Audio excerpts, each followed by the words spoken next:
आज बहुत सारे ऐसे लोग हैं जिन्होंने सब भाग्य के ऊपर थोपते हुए पुरुषार्थ करना ही छोड़ दिया।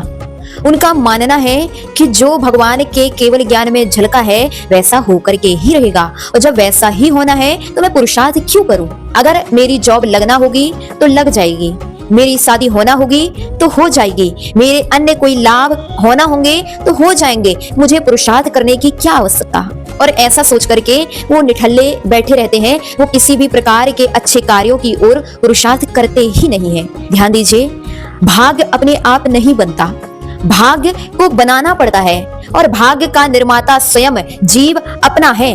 कोई भी जीव किसी के भाग्य को बनाने में निमित्त तो हो सकता है, लेकिन प्रत्येक जीव के भाग्य की प्राप्ति, प्रत्येक जीव को पुण्य की प्राप्ति, प्रत्येक जीवों को कार्यों की सिद्धि अपने ही उपादान से हुआ करती है। इसके बारे में आज हम विशेष रूप से समझेंगे कि आज अगर आप भी इस प्रकार के परिणामों से युक्त हैं कि जो भाग्य में होगा वैसा ही होगा, इस प्रकार के विचार आपके बन गए हैं, तो आज आप इस बारे में अवश्य ही समझ लेना। हमारे यहाँ दो प्रकार की पर्याय कही गई हैं, एक नियत पर्याय और एक अनियत पर्याय। नियत पर्याय जो होगी उसका तात्पर्य है कि जो आगामी भाव में, इस भाव में जो भी हमारे साथ होना होगा वह हो करके ही रहेगा, फिर उसमें हम कितना भी पुरुषार्थ कर लें। दूसरा अनियत पर्याय। अनियत पर्याय में ऐसा कोई निश्चित नहीं है कि आपके साथ वैसा हो करके ही रहेगा। जैसे मान लीजिए, भगवान के लिए भी जो पर्याय नियत हैं वह पर्याय नियत रूप से ही दिखाई पड़ती हैं, और जो पर्याय अनियत हैं वह पर्याय अनियत रूप से ही दिखाई पड़ती हैं। शास्त्रों में उदाहरण है कि एक बार एक मुनि महाराज एक वृक्ष के नीचे ध्यान कर रहे थे। वहीं से श्रेणिक गुजरा और श्रेणिक ने देखते ही उनको नमोस्तु किया। नमोस्तु करते हुए वह सीधा भगवान के समुश्रण में जा पहुंचा और भगवान से उसने प्रश्न किया कि भगवान, अभी जब हम आ रहे थे उस समय हमें एक मुनि महाराज के दर्शन हुए। वह मुनि महाराज ध्यान में लीन है, आप कृपया बतलाएं कि उनके लिए मोक्ष कब प्राप्त होगा। जिनेंद्र भगवान की दिव्य देशना में यही कहा गया कि वो श्रेणिक, अगर आप जाकर के उनको संबोधन नहीं देते, उनको नहीं समझाते, तो उनके लिए नरक गति में जाना पड़ेगा, और अगर वह संभल गए, तुम्हारे संबोधन का उनमें असर पड़ गया और वह शुक्ल ध्यान में आरूढ़ हो गए, तो वह केवल ज्ञान भी प्राप्त कर सकते हैं। इसका तात्पर्य कि यह अनियत पर्याय थी। भगवान के ज्ञान में भी यह बात नहीं झलकी कि उनका मोक्ष होगा ही, क्योंकि उन मुनि महाराज का मोक्ष होना अनियत था, कोई नियत नहीं था। वह मोक्ष होना उनके परिणामों में निर्भर करता था, क्योंकि वह मुनि महाराज जहाँ बैठे हुए थे, जिस समय बैठे हुए थे, उस समय उनके रौद्र परिणाम चल रहे थे।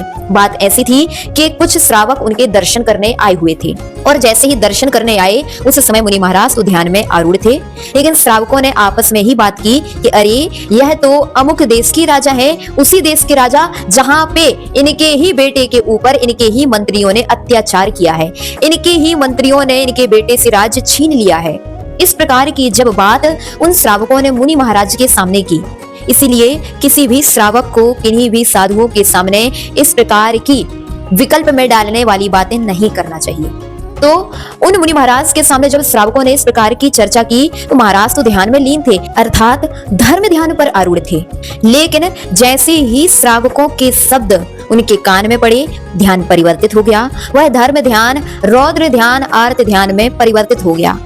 उनके मन में चिंतन चलने लगा, अरे, मेरे मंत्रियों ने ऐसा किया, मेरे बेटे के साथ ऐसा बुरा बर्ताव किया, मैं अगर वहां पर होता तो मैं उन सबको एक बार भी नहीं छोड़ता, मैं सारे के सारे मंत्रियों को जान से खत्म कर देता, मैं उनके प्राण हरण कर लेता। इस प्रकार का रौद्र ध्यान महाराज के चिंतन में चल रहा था। उसी समय श्रेणिक ने आकर के उन्हें संबोधन दिया, नमोस्तु महाराज श्री, आप तो अंतर्यामी हैं, आप तो वीतरागी हैं, आपने समस्त आरंभ परिग्रह का त्याग करके इस निर्ग्रंथ वेश को धारण किया है। इस प्रकार से उसने अनेक प्रकार की स्तुति श्रेणिक ने की, और जैसे ही उन्होंने ये स्तुति सुनी और मुनि महाराज के लिए पुनः शुक्ल ध्यान की प्राप्ति हुई, और शुक्ल ध्यान में आरूढ़ होकर के महाराज ने घातिया कर्मों को नष्ट करके केवल ज्ञान और अंततः निर्वाण को प्राप्त कर लिया। इसका तात्पर्य यहाँ अनियत पर्याय थी।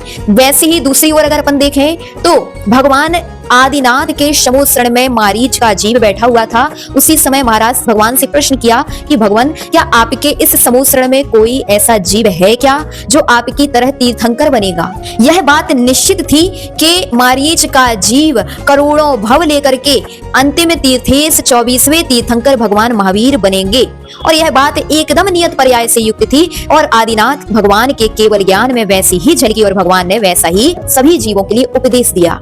इसका तात्पर्य हर पर्याय नियत नहीं होती, हर पर्याय अनियत नहीं होती है। आप जैसा पुरुषार्थ करते हैं, आपको अगर डॉक्टर बनना है तो डॉक्टर बनने का पुरुषार्थ आपको करना ही पड़ेगा। हो सकता है कि आपका डॉक्टर बनना नियत ना हो, लेकिन आपने जो पुरुषार्थ किया है तो आपको उपलब्धि भी मिलेगी। अगर आप इंजीनियर बनने में पुरुषार्थ करते तो आप इंजीनियर भी बन सकते हैं। अगर आप और कोई पद को प्राप्त करना चाहते हैं और उसका पुरुषार्थ कर रहे हैं और वह आपकी अनियत पर्याय है, तो हो सकता है कि आपके पुरुषार्थ से आपको उपलब्धि मिले और आप वैसे ही पद को प्राप्त कर लें। यही नियत और अनियत पर्याय समझना चाहिए। अतः प्रत्येक व्यक्ति को कोई भी बात भाग्य के ऊपर छोड़ करके बैठना नहीं चाहिए। आप अगर भाग्य के ऊपर छोड़ते हैं तो आपके लिए सफलता जो मिलने वाली थी वह सफलता आपको नहीं मिलेगी, क्योंकि आपने तदजन्य पुरुषार्थ किया ही नहीं। अतः आप अगर अच्छे कार्य की प्राप्ति करना चाहते हैं, अच्छी सफलता की प्राप्ति करना चाहते हैं, तो आपको पुरुषार्थ तो करना ही पड़ेगा। ध्यान रखिए, यद्यपि भगवान महावीर को तीर्थंकर बनना था, उनके जन्म के पहले ही प्रतिदिन रत्नों की वर्षा हो रही थी। जब उनका जन्म हो गया तो देवो पुनीत भोजन आहार सामग्री की व्यवस्था देव करते थे। इससे ज्ञात उनको पहले से ही था कि मैं तीर्थंकर बनूंगा अथवा मैं आगामी समय में धर्म तीर्थ का प्रवर्तन करूंगा। लेकिन तीर्थंकर प्रकृति का उदय तब ही आया जब उन्होंने दीक्षा ली, दीक्षा लेके तप किया और तप करके उन्होंने घातिया कर्म को नष्ट किया। इसका तात्पर्य तीर्थंकर प्रकृति का बंध उनके लिए तो था, लेकिन पुरुषार्थ भगवान महावीर को भी करना पड़ा। इसी प्रकार आपके लिए हो सकता है कि अच्छे से अच्छी सफलता मिलना हो, लेकिन जब ही मिलेगी जबकि आप पुरुषार्थ करेंगे। इसलिए ऐसे ही ना बैठे, पुरुषार्थ अवश्य करें।